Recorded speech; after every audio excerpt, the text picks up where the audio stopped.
செங்கல சம்முலையாள் மலையாள் வருணச்சங்கலை செங்கே சகல கலாமையில் தாவு கங்கை பொங்கு அலை தங்கும் புரிசடையோன் புடையாளுடையாள் பிங்களே நீலி செய்யாள் வெளியாள் பசும் பெண் கொடியே. மங்கள ரூபிணியே, செப்பு கலசம் போன்ற ஸ்தனங்களை உடையவளே, மலைமகளே, சமுத்திரத்தில் உதிக்கும் சங்குகளாலான வளையல்கள் அழகு செய்யும் செந்நிற கரங்களை உடையவளே, கலைகள் அனைத்திற்கும் இருப்பிடமாயிருப்பவளே, மயில் போன்றவளே, பொங்கி பாய்கின்ற கங்கையை தன் ஜடாமுடியில் தரித்திருக்கும் சிவபிரானின் ஒரு பாதி ஆனவளே, உடையான் எனும் சிவபெருமானுக்கு உடையவளே, நீ பொன் நிறமானவள், நீல வண்ணமுடைய நீலி, செந்நிறமான லலிதாதேவி, வெண்ணிறத்தாலான வித்யாதேவியும் நீயே, பசும் பொற்கொடி போல் ஒளிரும் பச்சை நிறத்தாலான பார்வதி தேவியும் நீயே தாயே. கொடியே இளமஞ்சி கொம்பே எனக்கு வம்பே பழுத்தப்படியே மறையின் பரிமளமே பனிமாலி மகப்பிடியே பிரமன் முதலாய தேவரை பெற்ற அம்மே அடியேன் இறந்து இங்குகினே பிறவாமல் வந்து ஆண்டு கொள்ளே.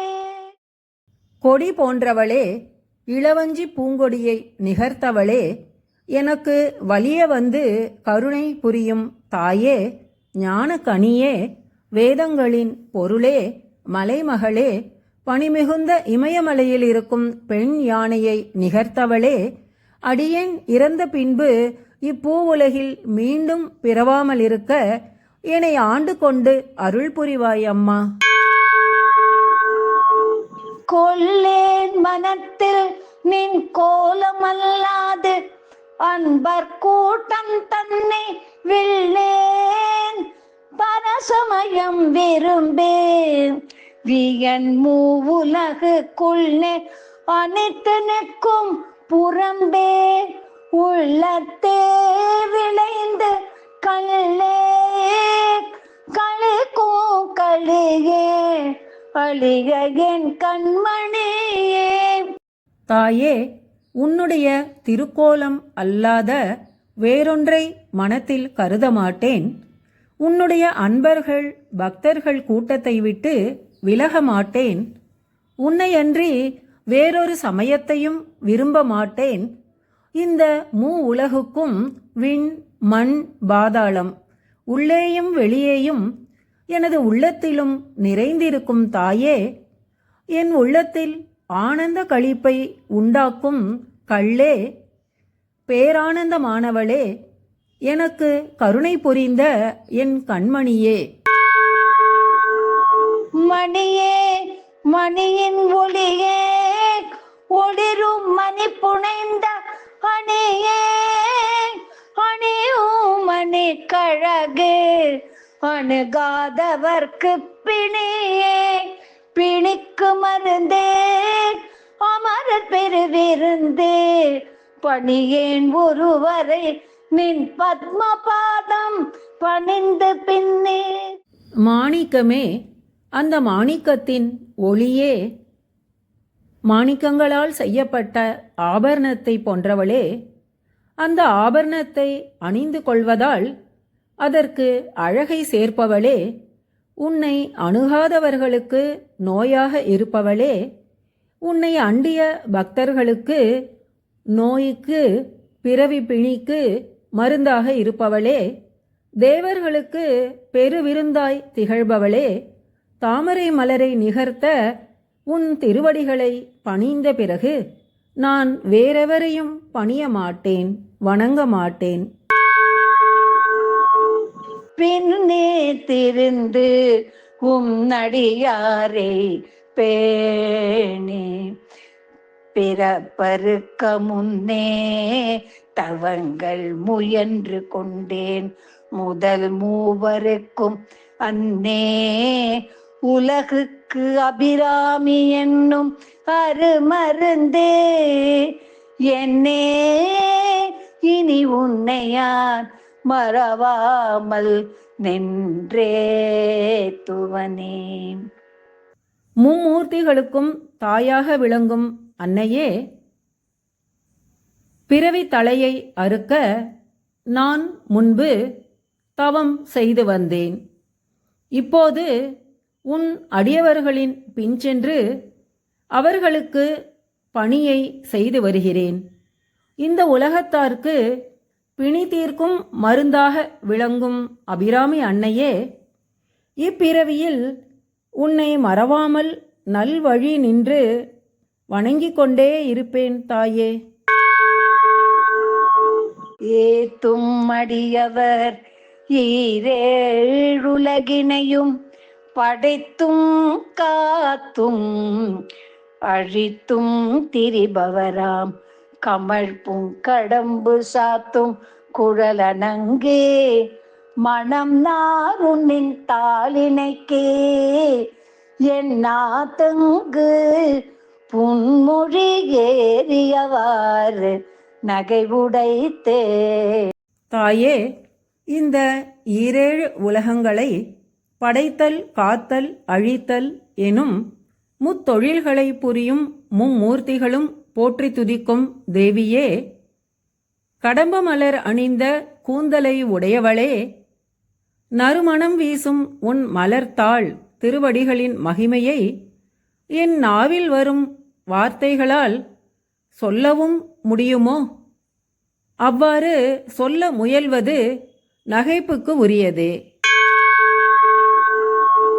உடைத்தனை வஞ்ச பிறவியை உள்ள முருகும் அன்பு படைத்தனை பத்ம பதயுகம் சூடும் பணி எனக்கே அடைத்தனை நெஞ்சத்து அழுக்கையெல்லாம் நின் அருட்புணலால் துடைத்தனை சுந்தரி நின்னருள் ஏதென்று சொல்லுவதே. அன்னையே, எனக்குள்ளே இருக்கும் ஆணவம் கண்மம் மாயை என்ற வஞ்சங்களை எல்லாம் உடைத்து எறிந்தாய். உன்மீது உள்ளம் உருகும் பக்தியை ஏற்படுத்தினாய். உன் மலர் திருவடிகளை வணங்கும் பணியை தந்தாய். உன்னுடைய கருணை வெள்ளத்தால் என் மனத்தில் உள்ள அழுக்கையெல்லாம் முற்றிலுமாக நீக்கினாய்.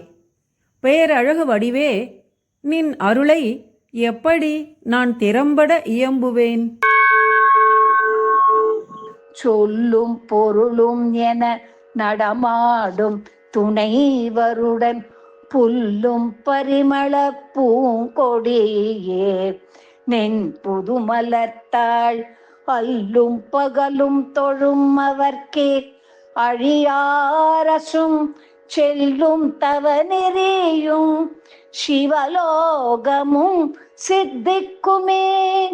சொல்லும் அதன் பொருளும் சேர்ந்தே இருப்பது போல ஆனந்த கூத்தாடும் சிவபிரானை ஆலிங்கனம் செய்த வண்ணம் இருக்கும் மனம் மிக்க பூங்கொடி போன்ற தாயே, அன்றலர்ந்த மலர் போல் இருக்கும் உனது திருவடி தாமரைகளை இரவும் பகலும் எப்போதும் தொழுது வணங்குபவர்களுக்கு அழியாத அரசபோகமும் நல்ல மோட்சத்திற்கான தவநெறியும் சிவபதமும் வாய்க்கப் பெறும். சித்தியும் சித்தி தரும் தெய்வமாக திகழும் பராசக்தியும் சக்தி தெளிக்கும் சிவமும் தவமுயல்மார் முக்தியும் முத்திக்கு வித்தும் வித்தாகி முளைத்தெழுந்த புத்தியும் புத்தியினுள்ளே புறக்கும் புறத்தை அன்றே. தாயே, சித்தியும் நீயே, சித்தியை அன்பர்களுக்கு அருளும் தெய்வமாகிய பராசக்தியும் நீயே, சக்தி தழைக்கும் பரமசிவமும் நீயே, தவம் செய்வோர் விரும்பும் முக்தி நீயே, முக்திக்கு மூலமாக இருக்கும் வித்து நீயே, வித்து விளைவித்த புத்தியும் நீயே, புத்தியுள்ளே திகழும் பரம்பொருளும் நீயே தாயே. அன்றே தடுத்து என்னை ஆண்டு கொண்டாய், கொண்டதல்ல என் கை நன்றே உனக்கு. இனி நான் என் செய்யினும் நடுக்கடலுள் சென்றே விழினும் கரையேற்றுகை நின் திருவுள்ளமே. ஒன்றே பல உருவே அருவே என்னுமையவளே. தாயே, ஓர் உருவமாகவும் பல உருவமாகவும் அரூபமாகவும் விளங்கும் உமையவளே, அன்றே நீ என்னை தடுத்தாட்கொண்டாய். அப்படி இல்லை என்று சொல்வது நன்றா, முறையா? தாயே, என்னை நீ ஆண்டு கொண்டபடியால் இனி நான் என்ன செய்தாலும், நடுக்கடலில் சென்று விழுந்தாலும் என்னை காப்பாற்றி கரையேற்றுவது உன் திருவுளப்படியே. உமையும் உமையொரு பாகனும் ஏக உருவில் வந்து இங்கு எமையும் மமக்கு அன்பு செய்ய வைத்தார். இனி எண்ணுதற்கு சமயங்களும் இல்லை, ஈன்றெடுப்பாள் ஒரு தாயும் இல்லை. அமையும் அமையொரு தோழியர் மேல் வைத்த ஆசையுமே. தாயே, உமையவளும் உமையொருபாகன் பரமேஸ்வரனும் ஏக உருவில் அர்த்தநாரீஸ்வரராக நீங்கள் காட்சியளித்து என்னை உங்களிடம் அன்பு செய்ய பக்தி செய்ய வைத்தீர்கள். இனி நான் சிந்திப்பதற்கு வேறொரு சமயமும் மதமும் இல்லை. இனி என்னை ஈன்றெடுக்க ஒரு தாயும் இல்லை, பிறவியே இருக்காது என்று பொருள். மூங்கில் போன்ற தோள்களை உடைய பெண்ணின் மேல் வைத்த ஆசையும் ஒழிந்தது அம்மா. ஆசை கடலில் அகப்பட்டு அருளற்ற அந்த கண்கை பாசத்தில் அல்லல் படர்ந்தேனே. நின் பாதம் எனும் வாசக்கமலம் தலைமேல் வலிய வைத்து ஆண்டு கொண்ட நேசத்தை என் சொல்லுவேன் ஈசர் பாகத்து நேரிழையே. நேர்த்தியான அணிகலன்களால் அலங்கரிக்கப்பட்டு சிவபிரானின் இடப்பாகத்தில் எழுந்தருளும் அன்னையே, ஆசை என்னும் துன்பக்கடலில் அகப்பட்டு உழன்று மரண தருவாயில் இரக்கமற்ற காலனின் பாசக்கயிற்றுக்கு பலியாக இருந்த எனக்கு உன் அழகிய தாமரை பாதங்களில் மனம் பொருந்தச் செய்து என்னை ஆண்டு கொண்ட உனது பெருங்கருணையை என்னவென்று உரைக்க இயலும்? இழைக்கும் வினை வழியே அடுங்காலன் என்னை நடுங்க அழைக்கும் பொழுது வந்து அஞ்சல் என்பாய். அர்த்த சித்தமெல்லாம் குழைக்கும் களப குவிமுலை யாமலை கோமளமே. உழைக்கும் பொழுது உன்னையே அன்னையே என்பன் ஓடி வந்தேன். என் தந்தை சிவபெருமானின் சித்தத்தையே களையச் செய்யும் சந்தனம் பூசிய குவிந்த ஸ்தனங்களை உடைய ஷியாமலா தேவியே, கோமளவல்லியே, நான் செய்யும் வினைகளின் காரணமாக என்னை கொல்ல வரும் யமன் நான் நடுங்குமாறு அழைக்கும்போது மிக அஞ்சி உன்னை நாடி அடைக்கலம் புகும்போது பயப்படாதே, நான் அபயம் அளிக்கிறேன் என்று என்னை காத்தருள வேண்டும் தாயே. வந்தே சரணம் புகும் அடியாருக்கு வானுலகம் தந்தே பரிவோடு தான் போயிருக்கும் சதுர்முகமும் பைந்தே நலங்கர் பருமணியாகமும் பாகமும் பொற்செந்தேன் மலரும் அலர்கதிர் ஞாயிறும் திங்களுமே.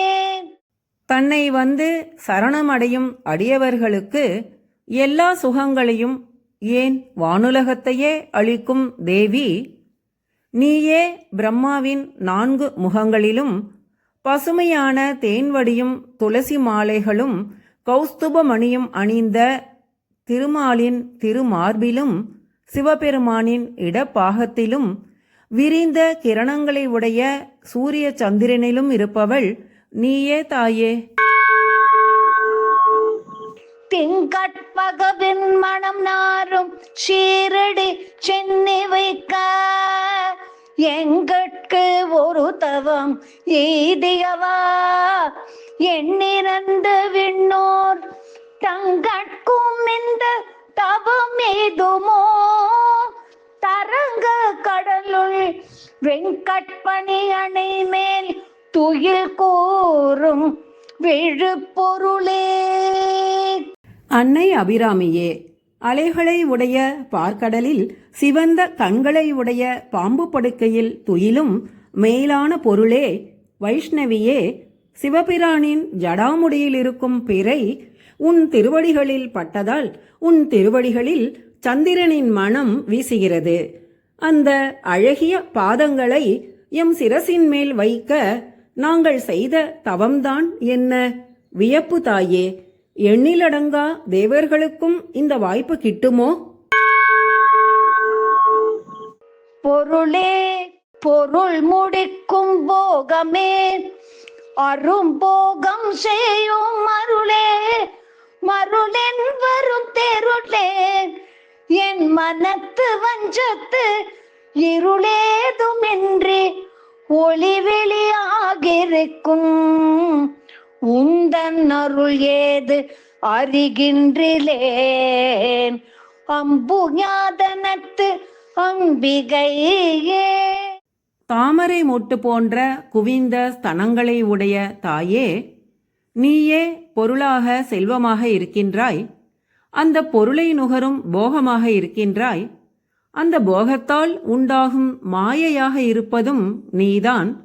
அந்த மாயையில் தோன்றி விளங்கும் தெளிவும் நீயே. இப்படி பலவாறாக விளங்கும் நீ என் மனத்தில் உள்ள அஞ்ஞான இருளை நீக்கி ஞான ஒளியை தோற்றுவிக்கும் உந்தன் கருணையை நான் எத்தகையது என்று அறிந்து கொள்ள இயலாதவனாக உள்ளேன் தாயே. கைக்கே அணிவது கண்ணலும் பூவும் கமலம் அன்னமெய்க்கே அணிவது வெண்முத்து மாலை விடாரவின் பைக்கே அணிவது பன்மணி கோவையும் பட்டும் 8 திக்கே அணியும் திருவுடையானிடம் சேர்பவளே. 8 திசைகளையே தன் ஆடையாய் உடுத்தும் அனைத்து செல்வங்களுக்கும் தலைவனாகிய சிவபிரானின் இடப்பாகத்தில் எழுந்தருளும் தாயே, நீ உன் கைகளில் அணிவது கரும்பும் மலர் அம்புகளும், தாமரை மலரை போன்ற மேனியில் அணிவது வெண் முத்து மாலை, கொடிய விஷமுள்ள பாம்பின் படம் போல் உள்ள அல்குலை கொண்ட இடையில் அணிவது நவமணிகளாலான மேகலையும் பட்ட ஆடையும் தாயே. பவளக்கொடியற் பழுத்த செவ்வாயும் பனிமுறுவல் தவள திருநகையும் துணையாயங்கள் சங்கரனே துவள பொருது துடியிடை சாய்க்கும் துணை முலையாள் அவளை பனிமின் கண்டீர் அமராவதி ஆளுகைக்கே. பவள கொடி போல சிவந்த வாயை உடையவள் அபிராமி, வெண்மையான முத்துப்பல் வரிசையுடன் அழகிய சிரிப்பை உடையவள்.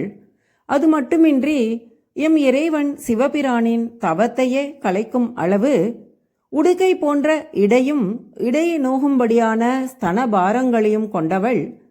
அந்த தாயை வணங்கினால் தேவலோகமே கிடைக்கும் பாருங்கள். எனவே அபிராமியை வணங்குங்கள்.